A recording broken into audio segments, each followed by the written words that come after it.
El precio del trono. Crónica de una venganza silenciosa. El golpe del mazo resonó, un sonido agudo que se perdió en el silencio cavernoso del ornamentado tribunal. Todas las miradas estaban puestas en Tomás Bustamante, un hombre cuyo caro traje no podía ocultar la fealdad que retorcía sus apuestos rasgos. Señaló con un dedo tembloroso, no al abogado contrario, sino a su propia esposa embarazada. Felicia, ella fue un error, espetó, las palabras venenosas resonando en el mármol pulido. Un error desastroso y lamentable, y esa cosa que lleva es un error por el que me niego a pagar. Una ola de murmullos se extendió por la sala, pero el verdadero drama no estaba en su calculada crueldad. Estaba en la carpeta de cuero desgastado que el juez acababa de colocar en su estrado, una carpeta que contenía el testamento del único hombre al que Tomás nunca podría intimidar, su difunto padre, el desprecio en la corte. El aire en el Tribunal 4B del Tribunal Superior del Condado de Madrid era denso con el perfume del dinero antiguo y la animosidad fresca. Era un espacio estéril e impersonal, todo paneles de caoba y moqueta gris apagada. Sin embargo, se había convertido en la arena para la evisceración profundamente personal de un matrimonio. Felicia Vega, que esperaba volver a ser Felicia Vega, se sentó con la espalda recta en su silla acolchada. Sus manos, descansando protectoramente sobre el notable bulto de su estómago, eran la única parte de ella que delataba el temblor que recorría su cuerpo. A sus 32 años, todavía poseía la belleza tranquila y soñadora que había captado por primera vez la atención de Tomás Bustamante.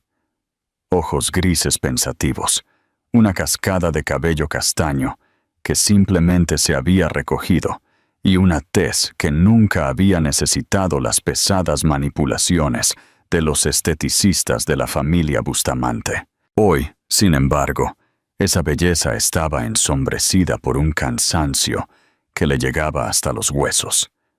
Se sentía menos como una persona y más como una pieza de evidencia legal, la esposa embarazada. Al otro lado del pasillo, Tomás Bustamante estaba flanqueado por su abogado, un tiburón en un traje hecho a medida llamado Santiago, y su madre, Isabela Bustamante. Tomás era la imagen del orgullo herido. Su mandíbula estaba tensa y su frente arrugada en una actuación de masculinidad agraviada. Felicia había pensado una vez que era devastadoramente apuesto. Ahora veía la debilidad en su barbilla, la petulancia en la comisura de sus labios. Era un niño jugando a ser rey, y su madre Isabela era el poder silencioso e inflexible detrás del trono. Isabela Bustamante era una obra maestra de la aristocracia preservada. Su cabello plateado estaba recogido en un peinado de perfección glacial. Sus perlas eran auténticas, su traje de alta costura, y su desdén era palpable. No había mirado a Felicia ni una sola vez, prefiriendo mirar al juez como si fuera un camarero tardío. Desde el momento en que Tomás había traído a Felicia a la extensa finca de los Bustamante en la Sierra de Madrid, Isabela la había tratado no como una futura nuera, sino como un intento de adquisición hostil. Felicia no era de dinero antiguo. Su padre era profesor de historia, su madre bibliotecaria. Para los Bustamante, cuya riqueza se remontaba a los barones ferroviarios, Felicia era una curiosa plebeya, una diversión temporal para su heredero. «Señor Bustamante», dijo el juez Alberto, su voz un grave murmullo que exigía atención. Era un hombre de unos 60 años, con un rostro cansado que había visto todo tipo de depravación humana. Estamos aquí para discutir la división de bienes en su proceso de divorcio. Intentemos mantener un cierto nivel de decoro. El abogado de Tomás, el señor Santiago, se levantó con suavidad. Señoría, el estado emocional de mi cliente es simplemente un reflejo de la profunda traición que ha sufrido. Entró en este matrimonio de buena fe, solo para descubrir. La abogada de Felicia, una mujer amable pero firme llamada María Fuentes, lo interrumpió. Objeción, señoría. El abogado está testificando. La traición a la que se refiere el señor Santiago es el descubrimiento de mi cliente de que el acuerdo prenupcial que el señor Bustamante le impuso no solo era inadmisible, sino deliberadamente engañoso.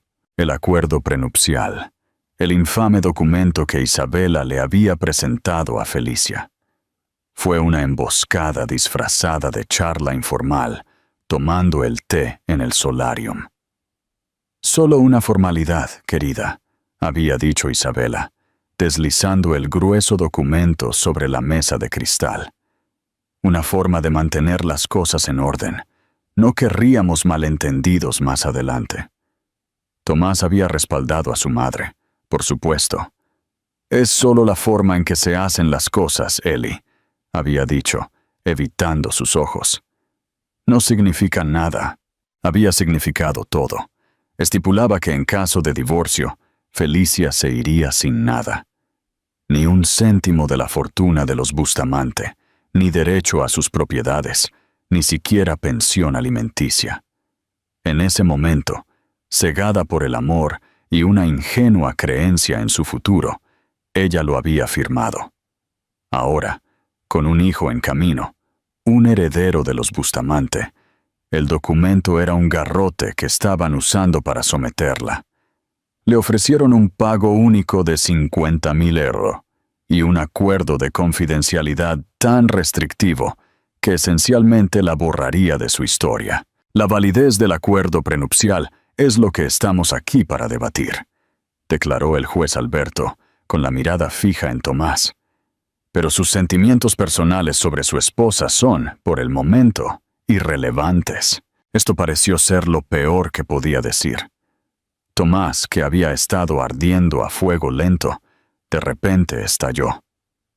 Se puso de pie, haciendo que su silla se golpeara. ¡Irrelevante!, se burló, su voz subiendo. Ella es el error más relevante que he cometido. Fui atrapado. Mi padre estaba enfermo. Él le tenía aprecio por alguna razón, y yo seguí la corriente. Gesticuló salvajemente hacia Felicia. Es una cazafortunas, señoría, una pequeña parásita inteligente, que vio un boleto de comida y se aferró a él. María Fuentes se puso de pie. Señoría, esto es indignante. Pero el juez simplemente levantó una mano, silenciándola. Estaba observando a Tomás, su expresión indescifrable. Y Tomás, envalentonado por la atención, dio un paso adelante. Se encontró con los ojos de Felicia y la máscara del hombre encantador y despreocupado con el que se había casado se desvaneció por completo, revelando la criatura gruñona y arrogante que había debajo. ¿Sabe lo que hizo? Se dirigió al juez, pero sus palabras eran dagas dirigidas a su corazón. Se quedó embarazada a propósito, después de que le dije que deberíamos esperar, después de que le dije que las cosas no estaban funcionando. Lo hizo para atraparme, para intentar asegurarse un pedazo del legado de mi familia. Felicia sintió que la sangre se le drenaba del rostro. Era una mentira cruel y calculada. Habían estado intentando tener un bebé.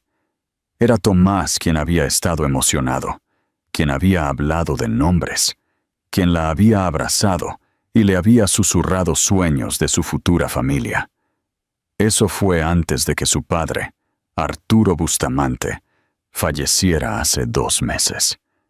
Antes de que Isabela volviera a clavar sus garras en el alma de su hijo. Entonces vinieron las palabras que se grabarían en su memoria para siempre. La voz de Tomás bajó, volviéndose ronca y gutural, goteando con un desprecio tan profundo que la lastimó físicamente. Ella fue un error, repitió, señalando su vientre. Y esa cosa que lleva es un error por el que me niego a pagar. Un suspiro colectivo absorbió el aire de la habitación. Felicia lo sintió como un golpe físico.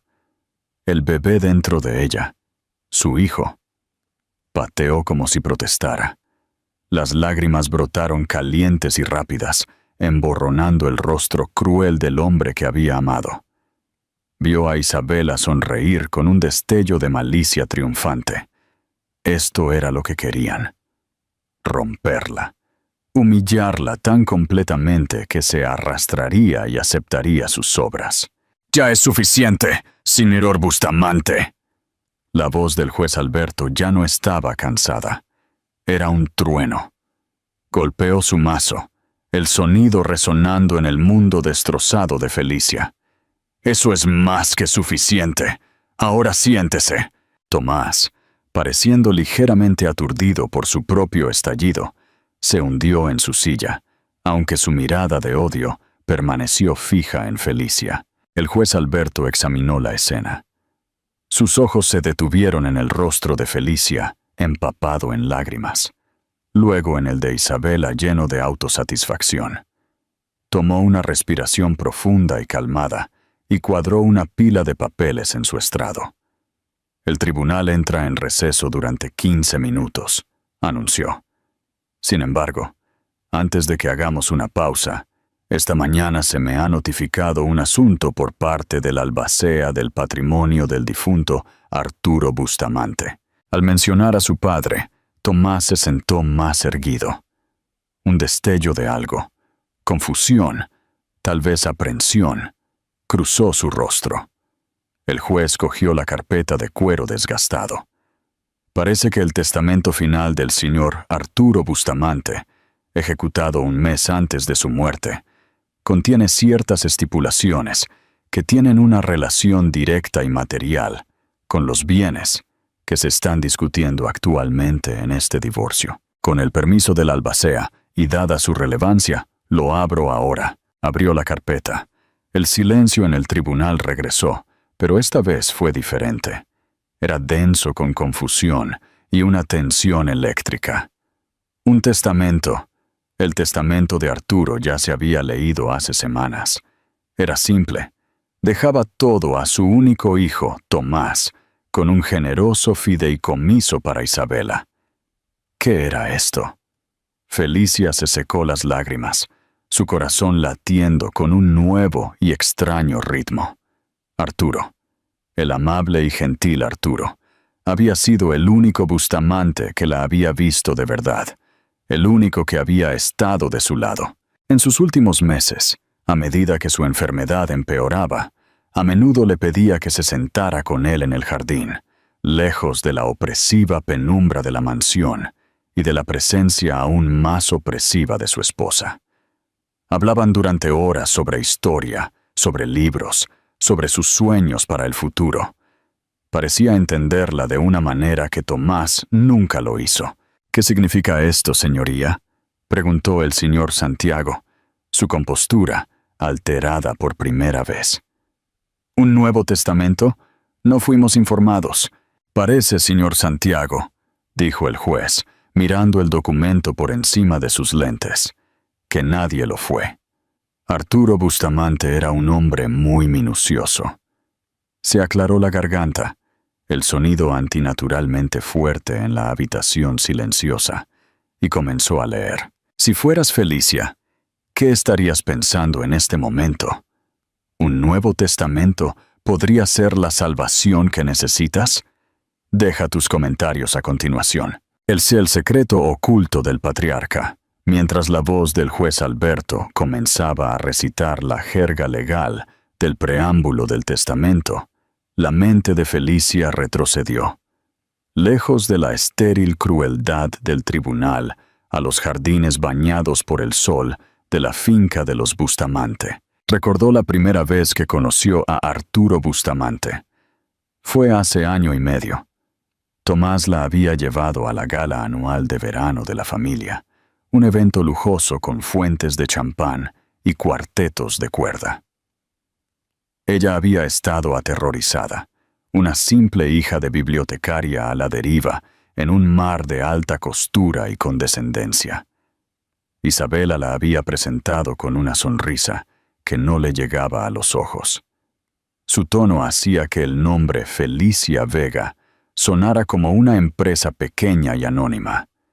Felicia había escapado al jardín de rosas, abrumada, cuando encontró a un hombre con una chaqueta de tweed de espaldas a ella, podando cuidadosamente una rosa trepadora.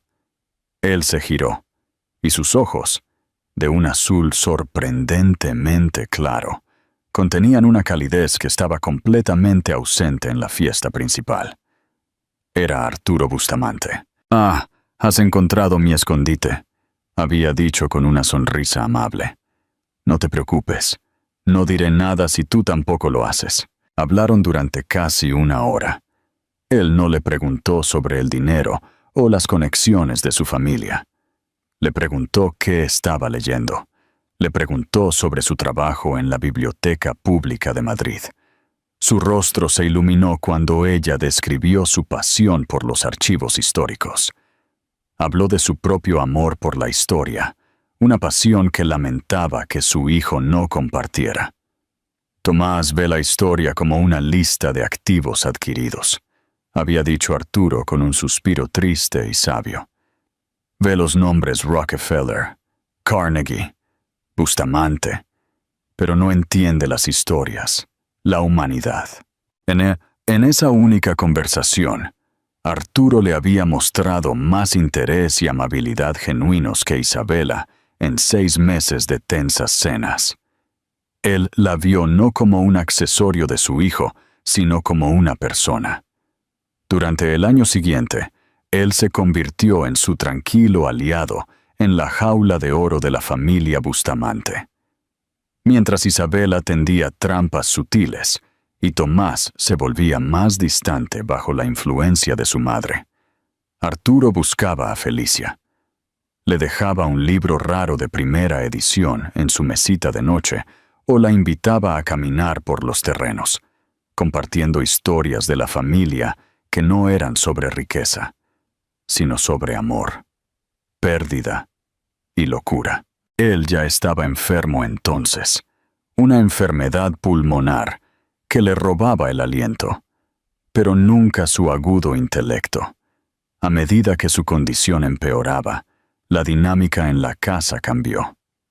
Isabela se volvió más controladora, tratando la enfermedad de su marido como un inconveniente y reforzando su control sobre Tomás. El embarazo había sido un breve y brillante momento de esperanza. Tomás había estado eufórico al principio. Fue su idea, una forma de, como él lo había expresado, finalmente comenzar nuestra propia familia, lejos de toda la presión. Habían celebrado con un viaje a la Costa del Sol, lejos de la opresiva atmósfera de la finca. Él había puesto sus manos sobre el vientre a un plano de ella, y había hablado de un futuro que se sentía real y lleno de amor. En el momento en que regresaron, Isabela lo destrozó. Felicia escuchó la discusión desde la parte superior de la gran escalera. ¿Un bebé? La voz de Isabela era como el hielo. «Tomás, eres un imbécil. No tienes idea de lo que has hecho». «Madre, es mi hijo, nuestro hijo. Amo a Eli». «¿Amor?», se había burlado ella. «Estás encaprichado con una bibliotecaria, Tomás, una don nadie, y ahora se ha atado a nuestro legado con el truco más viejo del libro. ¿Crees por un segundo que no estaba planeando esto? Para atarte, para hacerse indispensable». El veneno echó raíces rápidamente. Tomás comenzó a alejarse. Empezó a pasar más tiempo en la oficina, llegando a casa tarde, oliendo a whisky caro y al perfume de otra mujer. Las excusas eran endebles, las disculpas huecas. Se volvió irritable, haciéndose eco de las críticas de su madre. Comentaba sobre la ropa de Felicia, sus amigos, su falta de ambición. Luego, la salud de Arturo empeoró bruscamente. En sus últimas semanas, estuvo confinado a su cama. La casa estaba sombría y tranquila. Isabela gestionaba sus cuidados con una eficiencia despiadada, manteniendo a los visitantes al mínimo. Pero Arturo seguía pidiendo ver a Felicia. Una tarde, solo un mes antes de morir, la llamó. Su respiración era trabajosa, pero sus ojos estaban lúcidos. «Felicia», le dijo, tomándole la mano. La suya era frágil, toda piel fina y hueso. «No dejes que te rompan. Tienes más fuerza que cualquiera de ellos». Miró su estómago con un gesto significativo. «Y tienes la responsabilidad con ese niño, la responsabilidad de ser fuerte». Le había hecho prometerlo. Ella no había entendido el peso total de sus palabras entonces. 2 semanas después, él llamó a su abogado personal, un hombre que Felicia nunca había conocido, a la casa. Isabela se había enfurecido, intentando insistir en que el abogado de la familia, el señor Santiago, estuviera presente. Arturo, con un sorprendente estallido de fuerza, se había negado. «Este es un asunto privado, Isabela», le había dicho. La reunión duró 3 horas. Al día siguiente, Arturo parecía más en paz. Falleció mientras dormía un mes después. La primera lectura del testamento había sido exactamente lo que todos esperaban.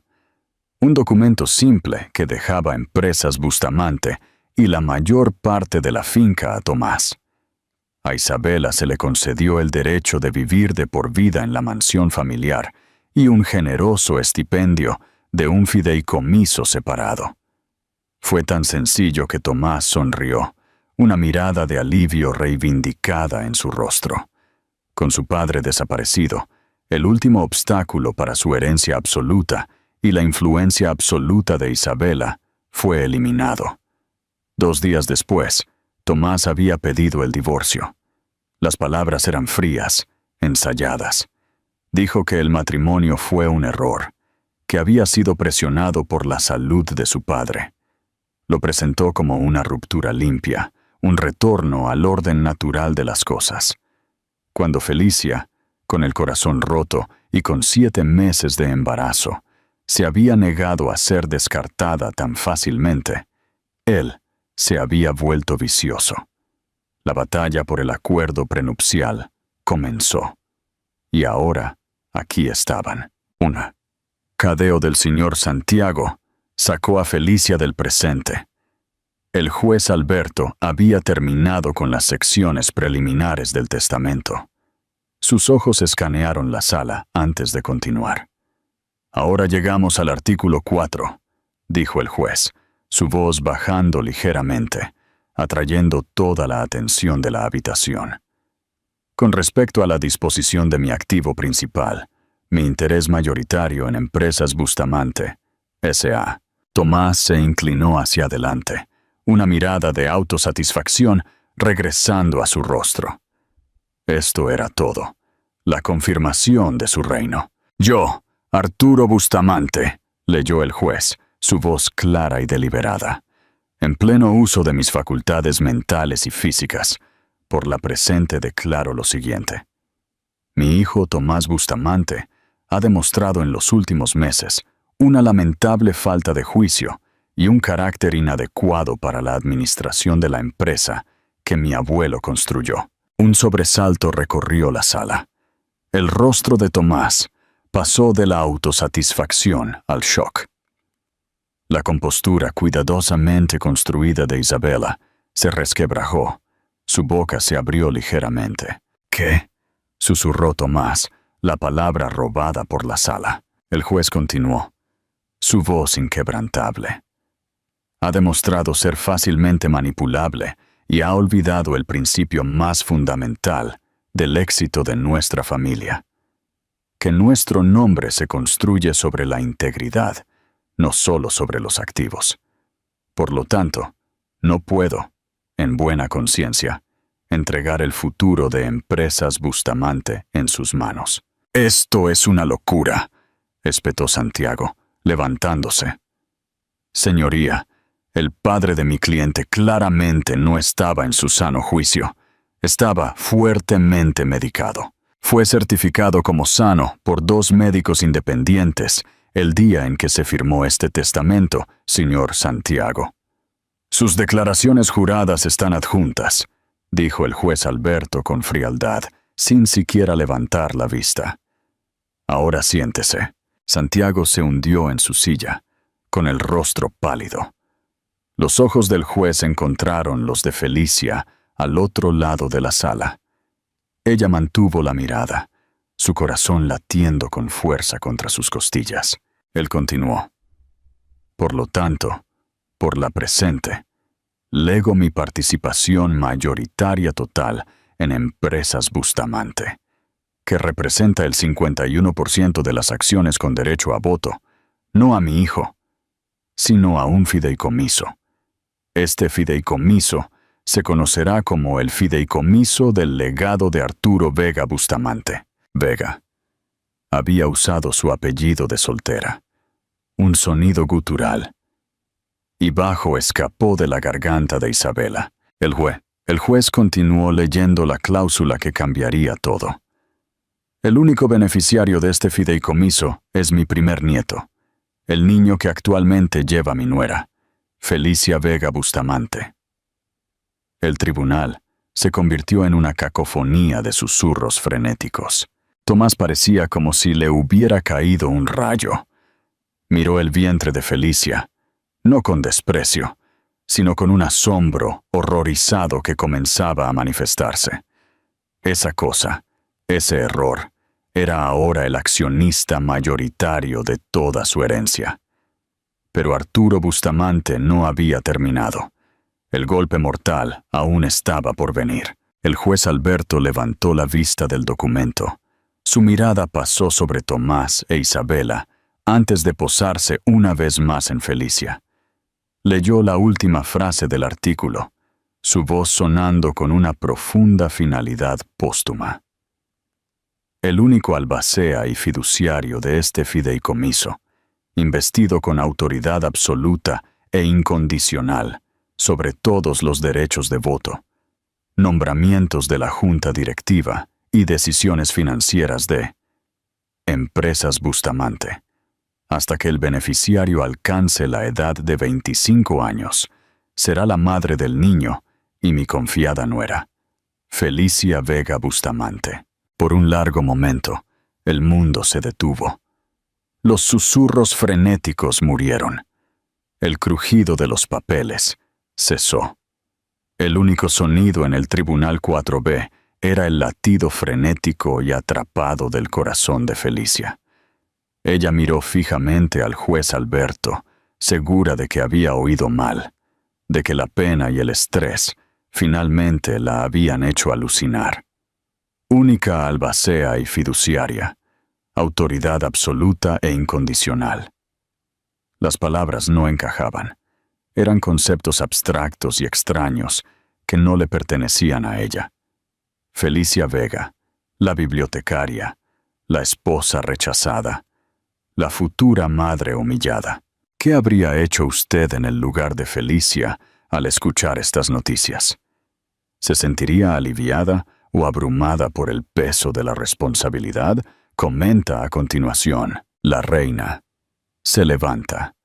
Luego el hechizo se rompió. Un grito ahogado salió de la garganta de Isabela Bustamante. Fue un sonido de furia pura e incontestable. El grito de una reina que acaba de ver su castillo desmoronarse en polvo. «No, es una mentira, una falsificación», chilló, levantándose bruscamente. Su máscara de control aristocrático se había ido, reemplazada por un rostro de rabia cruda y temblorosa. Esa mujer Esa pequeña ramera intrigante lo manipuló. Envenenó a mi marido contra su propia familia. El señor Santiago, con el rostro del color de la ceniza, intentó sujetarla, susurrando con urgencia: «Isabela, aquí no. Contrólese». Pero ella estaba más allá del control. Señaló con un dedo tembloroso y cubierto de diamantes a Felicia. «Tú, este fue tu plan desde el principio. Seduciste a un anciano moribundo, retorciste su mente. Signora Bustamante». La voz del juez Alberto se quebró como un látigo. «Está a punto de ser declarada en desacato. Otro estallido como ese, y será desalojada por el alguacil». Isabela cerró la boca de golpe, pero su pecho subía y bajaba, y sus ojos fijos en Felicia prometían represalias. Tomás estaba extrañamente en silencio. Se sentó congelado, su cuerpo rígido, sus ojos abiertos y vacíos. Estaba mirando la mesa pulida frente a él, pero no la estaba viendo. Estaba viendo su mundo entero, el que le habían prometido desde su nacimiento, desvanecerse ante sus ojos. El reino que se suponía que debía heredar, el poder que se suponía que debía ejercer, se le acababa de entregar, con todo y sin reservas, a la mujer a la que había repudiado públicamente, y al hijo no nacido que había tildado de error. La abogada de Felicia, María Fuentes, se inclinó, su voz un murmullo bajo y firme en el oído de Felicia. «Felicia, ¿escuchaste eso? ¿Entiendes lo que esto significa?» Felicia solo pudo negar con la cabeza lentamente, su mente un torbellino de conmoción. Miró de la expresión destrozada de Tomás a la mirada asesina de Isabela. Sintió una patada, un golpe fuerte y sólido desde adentro, un recordatorio del diminuto e ignorante beneficiario en el centro de esta catástrofe. El juez Alberto, aparentemente imperturbable por la erupción, continuó como si estuviera leyendo una lista de compras. «El testamento continúa diciendo», dijo, su voz cortando la tensión residual, «que a Tomás Bustamante se le concederá un puesto asalariado como presidente de operaciones, reportando directamente a la junta directiva, una junta que la nueva fiduciaria». Hizo una pausa, mirando directamente a Felicia. «Tiene la autoridad exclusiva para nombrar o destituir». La implicación era brutalmente clara. Tomás ya no era el heredero. Era un empleado que podía ser despedido por ella. «Además», añadió el juez, «el testamento estipula que a Tomás Bustamante e Isabela Bustamante se les permite mantener la residencia en la casa familiar, pero solo con el permiso expreso y continuo de la fiduciaria. La escritura y el título de la propiedad se transferirán al fideicomiso del legado de Arturo Vega Bustamante. Eran inquilinos en su propia casa. Su derecho a vivir allí ahora estaba enteramente a discreción de Felicia. La finalidad era absoluta. Arturo no solo había desheredado a su hijo, había orquestado un golpe de estado completo desde más allá de la tumba.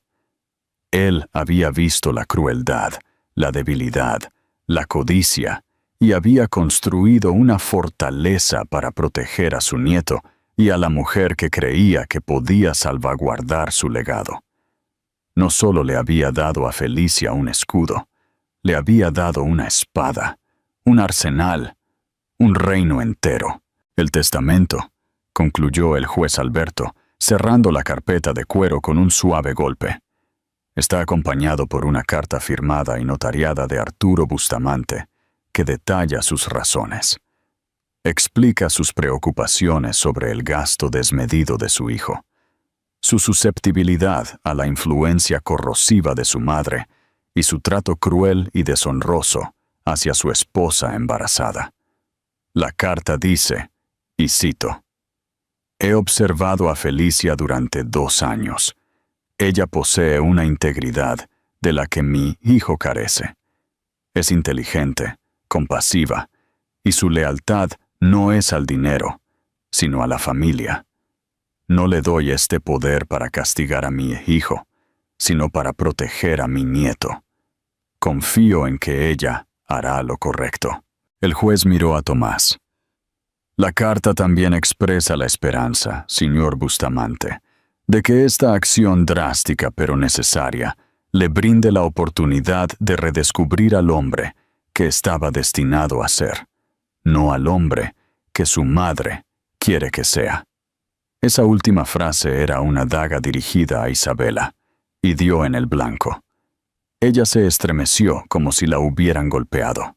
El juez Alberto se quitó las gafas y se frotó el puente de la nariz. «Dadas estas revelaciones», declaró su voz volviendo a su tono oficial y desapasionado, «el panorama financiero de este divorcio se ha alterado fundamentalmente. El acuerdo prenupcial es ahora completamente irrelevante, ya que los activos principales, que el señor Bustamante creía que eran suyos, para proteger en realidad no lo son. El acuerdo de 50.000 euros ofrecido a la señora Bustamante es, por decirlo suavemente, insuficiente». Miró a Felicia, y por primera vez ella vio un destello de algo casi como una sonrisa en sus ojos cansados. De hecho, la señora Bustamante es ahora, a todos los efectos, la entidad financiera más poderosa de esta sala. Los activos pertenecen al fideicomiso que ella controla. Se volvió hacia los abogados aturdidos. «Disuelvo estos procedimientos por hoy. Sugiero que todos se vayan a casa, asimilen el contenido de este testamento y reprogramen la reunión cuando tengan una comprensión más realista de las respectivas situaciones de sus clientes». «Señor Santiago», añadió con un gesto, «es posible que desee aconsejar a su cliente que el error de su esposa ahora controla su salario, su hogar y su futuro. Un poco de humildad podría ser útil». Con un último golpe de mazo, declaró: «El tribunal levanta la sesión». El juez se levantó y salió de la habitación, dejando un torbellino de silencio aturdido a su paso. ¿Crees que la decisión de Arturo fue la más justa para todos? ¿O crees que fue demasiado severa con su hijo y esposa? Comparte tu opinión en los comentarios. La reina vuelve a casa. Por un momento, nadie se movió. Luego, como si se hubiera activado un interruptor, estalló el caos. Los reporteros que se habían escondido en la galería corrieron hacia las puertas. Santiago intentaba frenéticamente hablar con Tomás, que aún estaba catatónico. María Fuentes estaba dando palmadas en el hombro de Felicia. Su rostro una mezcla de conmoción y euforia. Felicia se puso de pie lentamente, sus piernas inestables. Se sentía mareada, desconectada de su propio cuerpo. Isabela fue la primera en moverse hacia ella, su rostro una aterradora máscara de furia. Se acercó a Felicia, sus tacones resonando como disparos en el suelo de mármol. «No te saldrás con la tuya», siseó Isabela, su voz baja y venenosa, lo suficientemente cerca como para que Felicia pudiera oler su perfume empalagoso. «Lucharé contra esto. Demostraré que eres una madre no apta. Arrastraré tu nombre por tanto lodo que te ahogarás en él. Ese bebé nunca verá un céntimo». Antes de que Felicia pudiera reaccionar, una figura se interpuso entre ellas. Era Tomás. Su rostro estaba pálido, sus ojos salvajes con una energía desesperada y frenética. Miró de su madre a Felicia, luego de nuevo. «Madre, para», dijo, su voz ronca. «Solo para». Luego se volvió hacia Felicia. El desprecio se había ido, reemplazado por un pánico crudo y suplicante. El hombre que hacía 20 minutos la había llamado a ella y a su hijo un error, ahora la miraba como si fuera un salvavidas. «Eli», comenzó, su voz quebrándose. Incluso extendió una mano como para tocar su brazo antes de dejarla caer. Eli, yo no quise decir eso. Tienes que creerme. Estaba enojado. Yo estaba presionado. Sus ojos se dirigieron a su madre. Podemos arreglar esto, tú y yo. Podemos detener el divorcio. Podemos criar al bebé juntos. En nuestra casa. La audacia era asombrosa. El latigazo de su transformación de tirano a suplicante fue tan repentino que resultó nauseabundo. No se estaba disculpando por la crueldad. Estaba tratando de revertir una transacción que había salido horriblemente mal para él. No veía a una esposa a la que había herido. Veía al nuevo CEO de su vida. Felicia miró su rostro desesperado y suplicante. Miró a Isabela, que los observaba con ojos entrecerrados y calculadores, su mente ya tramando nuevas estrategias, y no sintió nada, ni amor, ni odio, ni siquiera ira. Solo un vacío profundo y escalofriante donde solía estar su amor por él. Miró su mano extendida y temblorosa. Luego lo miró directamente a los ojos, su propia mirada clara y firme por primera vez en el día. Sin decir una palabra, se dio la vuelta y se marchó, dejando a su marido y a su madre de pie en las ruinas de su reino caído. Su abogada, María, se apresuró a su lado, y juntas salieron del tribunal. No hacia un futuro miserable e incierto, sino hacia un imperio que Felicia nunca había pedido, pero que ahora, por la gracia del último acto de un buen hombre, comandaba. Los días que siguieron a la bomba en el tribunal fueron un borrón de ajustes surrealistas. Felicia no regresó al pequeño apartamento de alquiler que había asegurado como refugio de su matrimonio. María Fuentes había insistido en que no era lo suficientemente seguro. «Ya no eres solo una ciudadana privada, Felicia», le había dicho, su tono urgente. «Eres la cabeza de una corporación multimillonaria. Ahora hay protocolos». Y así Felicia se encontró en una prisión dorada de otro tipo. Una suite en el Hotel Four Seasons, pagada por el fideicomiso del legado de Arturo Vega Bustamante, con seguridad las 24 horas en el pasillo, abogados, fiduciarios y asesores financieros, hombres y mujeres con trajes elegantes y mentes aún más agudas. Todos los restos del círculo íntimo leal de Arturo desfilaban por su sala de estar. Le presentaban carpetas gruesas con informes financieros, organigramas y obligaciones legales. Usaban términos como deber fiduciario, defensas contra adquisiciones hostiles y proyecciones de ganancias trimestrales. Al principio, era abrumadoramente intimidante. Ella era Felicia Vega, que encontraba consuelo en el sistema de clasificación decimal, no en el índice Dow Jones. Pero mientras hablaban, ella escuchaba. Hacía preguntas, primero simples, luego más complejas. Y descubrió algo sorprendente. La lógica de todo, la intrincada red de causa y efecto, no era tan diferente de rastrear eventos históricos o registros de archivo. Era solo una historia contada en el lenguaje de los números. Más importante aún, se sentía impulsada por una fuerza poderosa y clarificadora. El recuerdo de las palabras de Arturo, confío en que ella hará lo correcto, y el recuerdo visceral de las de Tomás. Esa cosa que lleva es un error. Una era una confianza sagrada, la otra una declaración de guerra. Ella honraría la primera, prevaleciendo en la segunda. Su teléfono sonaba sin cesar. Las llamadas eran de Tomás. Dejó docenas de mensajes de voz, cada uno más desesperado que el anterior. Eran una sinfonía patética de disculpas en pánico y promesas egoístas. «Eli, cariño, por favor contesta. Lo siento mucho. He sido un tonto. Mi madre se me mete en la cabeza. Pero eso se acabó ahora. Lo juro. Acabo de ver la cuna que pedimos. ¿Recuerdas la de esa pequeña tienda en la costa?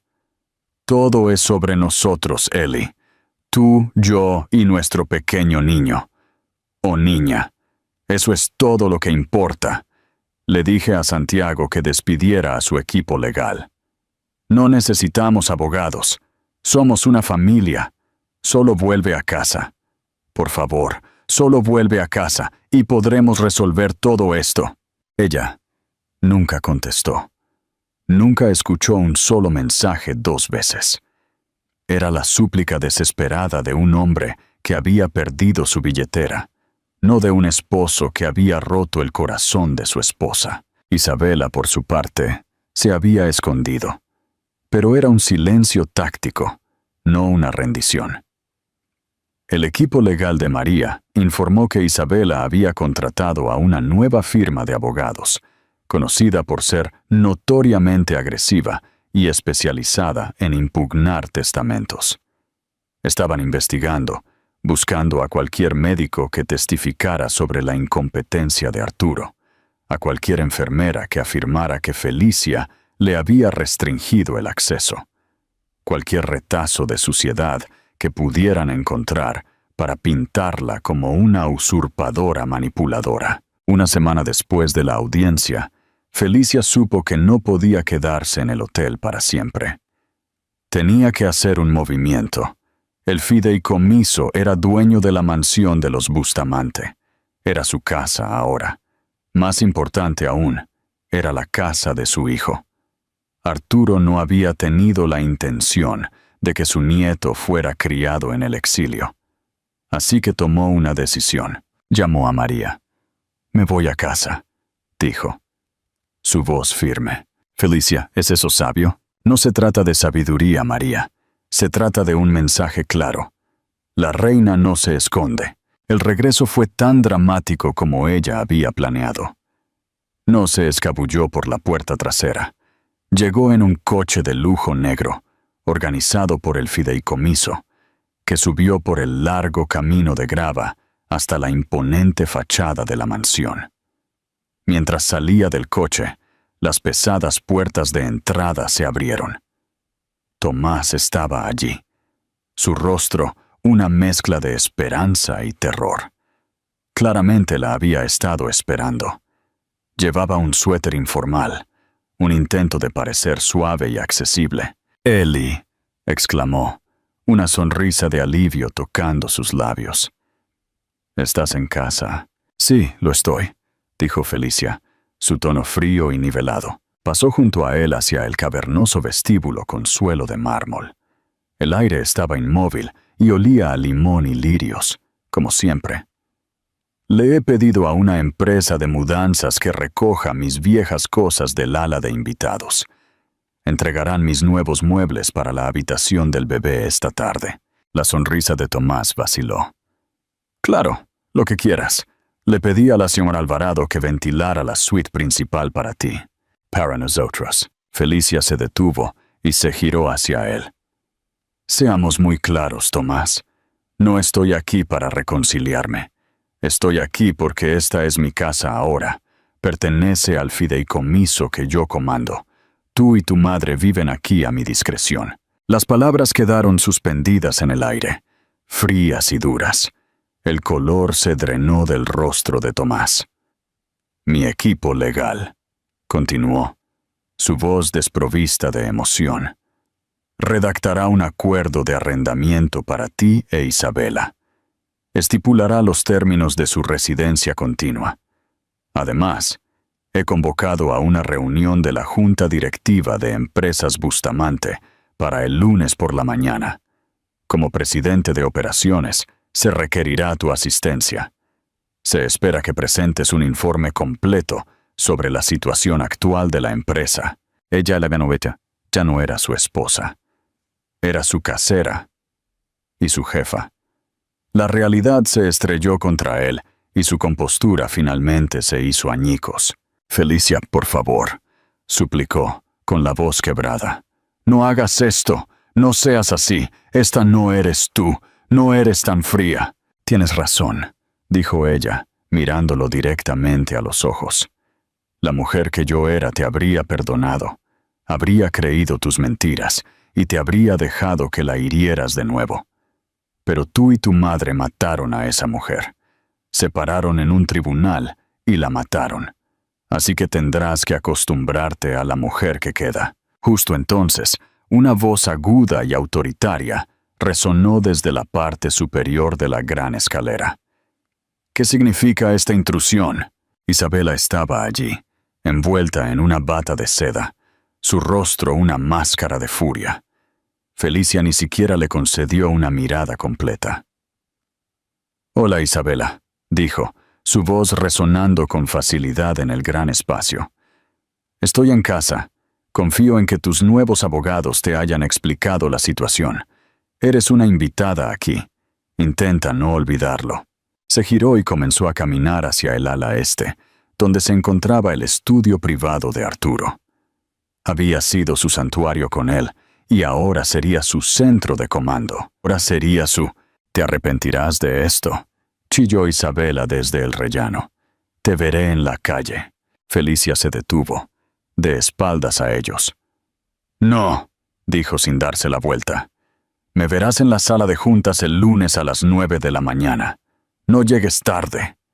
Y con eso se alejó, dejando a madre e hijo de pie en el opulento vestíbulo de una casa que ya no era de ellos, silenciados por la autoridad tranquila e inquebrantable de la mujer que habían intentado y fracasado en destruir. El viaje de Felicia, desde la humillación en el tribunal hasta la cabeza de un imperio, es una saga impresionante de justicia kármica.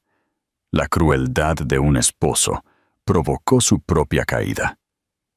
Pero el último acto de amor de un padre proporcionó el jaque mate definitivo. Ella no solo ganó su libertad, heredó una fortuna y demostró que el verdadero poder proviene del carácter, no solo de un nombre.